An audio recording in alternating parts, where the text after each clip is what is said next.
నదీ జలాల సమస్యలపై రెండు రాష్ట్రాల ముఖ్యమంత్రులు కూర్చొని మాట్లాడుకోవాలన్నారు సిపిఐ సీనియర్ నేత నారాయణ.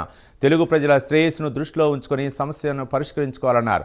న్యాయస్థానాల్లో కష్టసాధ్యమన్నారు నారాయణ.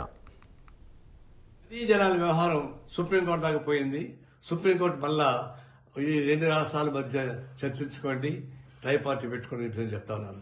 మేము మొట్టమొదటి చెప్తా ఉన్నాం, నదీ జలాల వ్యవహారం కోర్టులో తేలదు, అది అయ్యేది కాదు, అది గడ్డపాలు నానబెడుతుంది, సాధ్యం కాదు. కాబట్టి అనుభవమైనటువంటి ముఖ్యమంత్రి చంద్రబాబు నాయుడు గారు ఉన్నారు, రేవంత్ రెడ్డి కూడా నేషనల్ పార్టీ ఉన్నాడు.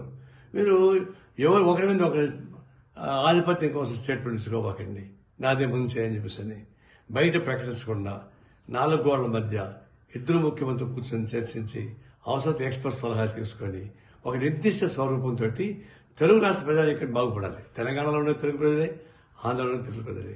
ఈ ఇద్దరు ప్రజల యొక్క రెండు రాష్ట్రాల ప్రజల యొక్క సంక్షేమం కోసం మీరు ఓపికగా బహిరంగ స్టేట్మెంట్ కాకుండా, లీకేజ్ కాకుండా నిర్దిష్టంగా పరిష్కారం చేసుకుని బయట మనం కోరుతున్నాం. అప్పుడే సాధ్యం అవుద్ది, లేకుండా పోతే ఇది సాధ్యం కాదు, కోర్టు నాంతా ఉంటుంది. నదీ జలాల వ్యవహారం సుప్రీంకోర్టు దాకా పోయింది. సుప్రీంకోర్టు మళ్ళా